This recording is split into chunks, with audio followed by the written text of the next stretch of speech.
Hola, gracias por acompañarme siempre en estos videos. Hoy tengo una invitada pues súper especial, una invitada a la que quiero mucho porque es mi hermana. Pilar Pérez, que nos va a acompañar a hablar de todo el tema de prevención de desastres. ¿Cómo se conecta esto con la salud mental? Ya lo iremos mirando, porque definitivamente, como todas estas noticias cotidianas de que suceden distintos eventos en el mundo, nos prenden las alarmas y nos asustan muchísimo de qué es lo que está pasando y uno qué puede hacer y qué está en nuestras manos. Entonces vamos a ir aclarando esto para que nuestras alarmas del cerebro estén puestas como en el lugar donde deben estar y que no se prendan frente a una cantidad de cosas que a veces no son ciertas. Primero, Pili, cuéntanos, bueno, ¿tú cómo aprendiste de todo eso de desastres?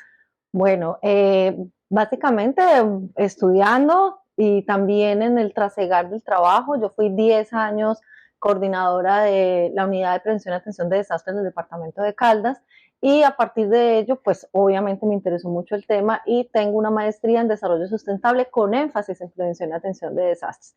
Y me he dedicado ya en consultoría permanente frente a estos temas: gestión del riesgo, ordenamiento territorial y obviamente hoy cambio climático.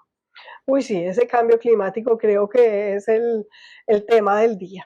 Bueno, uno habla entonces de prevención de desastres. ¿Qué es un desastre? ¿Cómo se clasifica todo eso? Porque es que uno habla coloquialmente una cantidad de cosas y por pura ignorancia mete todo como dentro del mismo talego. ¿Qué es un desastre? Bueno, es importante, como tú mencionas, que se mezclan mucho las temáticas. Se habla de amenaza, se habla de vulnerabilidad, se habla de riesgo y se habla de desastre como si fuera lo mismo. Exacto. Y efectivamente no lo son. Entonces es importante saber que la amenaza es ese peligro, esa probabilidad de ocurrencia de un fenómeno que te puede hacer daño. Entonces ahí es donde vemos que qué me puede hacer daño, a qué puedo estar expuesto, y ahí es donde hablamos de sismos, volcanes, inundaciones, deslizamientos, pero también temas cotidianos como son incendios de estructurales o incendios de cobertura vegetal o cosas más tecnológicas, más del día a día.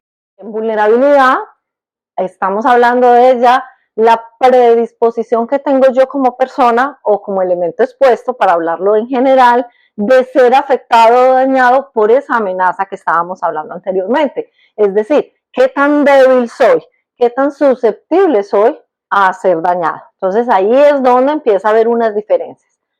Y cuando juntamos esa vulnerabilidad con esa amenaza, entonces, y podemos entonces ver que podemos ser dañados y que hay ese peligro, es cuando estamos hablando de riesgo. Entonces ahí vemos que sí hay unas diferencias que muchas veces en lo que nos comentan las noticias o nos dicen las personas, pues se mezclan estos conceptos y son cosas muy diferentes. Ahora bien, la pregunta suya, ¿qué es desastre? Es cuando efectivamente ese riesgo se materializa. Es cuando sucede la amenaza, sucede ese peligro, ese evento, yo estoy expuesto, o mi vivienda, o mis elementos, o el medio ambiente, y se ve dañado por ese evento. Ahí es cuando estamos hablando de desastre, cuando ya se materializa, cuando ya es visible, cuando ya hay unos impactos y unos efectos que generalmente son negativos. Entonces ahí es donde estamos ya: amenaza, vulnerabilidad, riesgo y desastre. Bueno, pues me encanta porque nos va aclarando mucho el panorama y yo lo compararía como cuando hablamos de enfermedad. En la enfermedad también hay una suma de factores, factores que tienen que ver con vulnerabilidad del individuo, con la genética, con el ambiente, y es la sumatoria de esos factores lo que hace que se dé la enfermedad.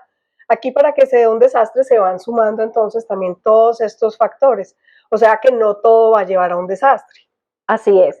Y es muy importante también comentar que hoy ya casi no hablamos de prevención de riesgos o prevención de desastres, sino de gestión del riesgo. ¿Cómo gestionamos esos factores?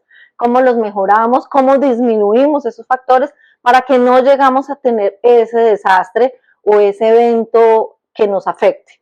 Entonces, en muchas ocasiones podemos controlar algunas de estos factores, como son la vulnerabilidad, mejorar nuestra resistencia a estos eventos.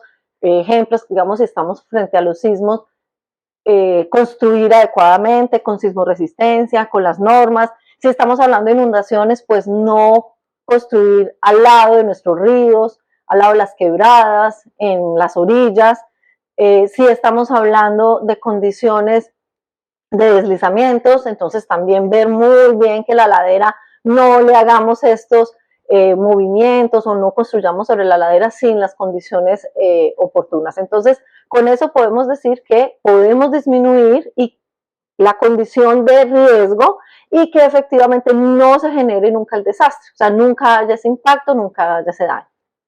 Como individuos, ¿hay algo que podamos hacer para disminuir esos riesgos?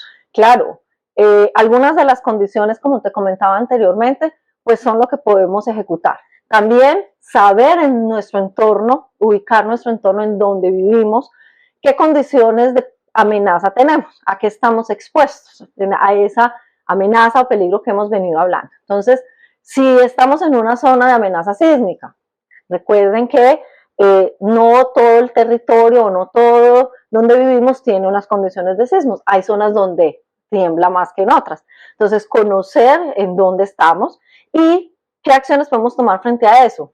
Uno, construir adecuadamente, comprar nuestras viviendas, si es del caso, con la norma sismo resistente o construirlas adecuado, como estoy contando.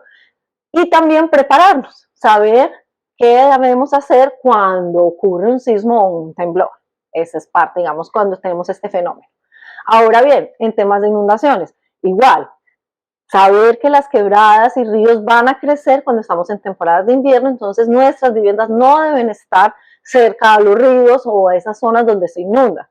Saber también cómo prepararnos, saber que debemos evacuar si es del caso, atender adecuadamente las autoridades y a los gobiernos que nos dicen, mire, debemos evacuar preventivamente, hacerlo, porque nos están salvaguardando nuestras vidas y nuestros bienes de igual forma. Tener nuestro kit de emergencia en nuestros hogares, para cualquier amenaza es importante, tener entonces un stock de agua, un kit de primeros auxilios, lo básico pues para atender alguna herida básica, condiciones de alimentos no perecederos, saber dónde nos vamos a encontrar con la familia, porque es que esto no pasa cuando todos estamos juntos. Entonces podemos estar cada uno separados, nuestros hijos en el colegio o en la escuela, los otros trabajando. Entonces tener un punto de encuentro para saber y rápidamente qué está pasando con nuestros familiares también es muy importante. Siempre es atender a las autoridades y prepararnos, estar muy atentos en donde nos encontramos, dando pues ejemplos como los que te acabo de dar. Me encanta porque estas son cosas que sí están en nuestras manos, tener la información adecuada, saber en qué riesgo estamos ubicados en nuestra zona geográfica, en nuestro entorno más cercano y comunicarnos como familia entonces cuáles serían nuestras actividades frente a una situación de riesgo para disminuir entonces esas vulnerabilidades. Pues me encanta todo esto que nos has enseñado. Muchísimas gracias, Pili. No se pierdan que tendremos otra información de igual interés, aprovechando a la experta en este tema. Soy Vicky Pérez, médico psiquiatra. Espero que tengas un lindo día en armonía.